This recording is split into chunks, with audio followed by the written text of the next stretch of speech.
I've had a lot, you know. I think going to another job, a new job, and ultimately having to prove your worth and kind of not start over, but like, show people who you are who aren't familiar. That's a gamble in itself. That's you leave a place that people are familiar with you and you've been there for 5 years and you go somewhere else. That's always a gamble.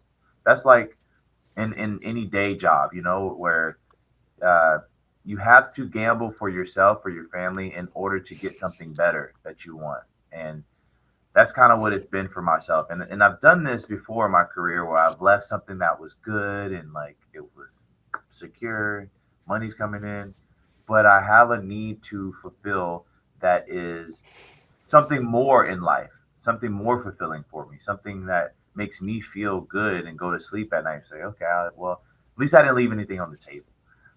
So when I talk about gambling like that, that's what I really mean because that's just, dude, I used to quit jobs and didn't have a job lined up when I was younger, only because they wouldn't give me time off for wrestling on the weekend.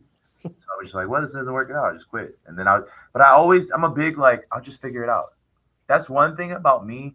I will always just figure out if I'm going to, the consequences of my actions, I'm always going to be okay with because I chose to make that decision. But on the other side of it is like, it can only get better. It can only work out for me because I'm in control of it.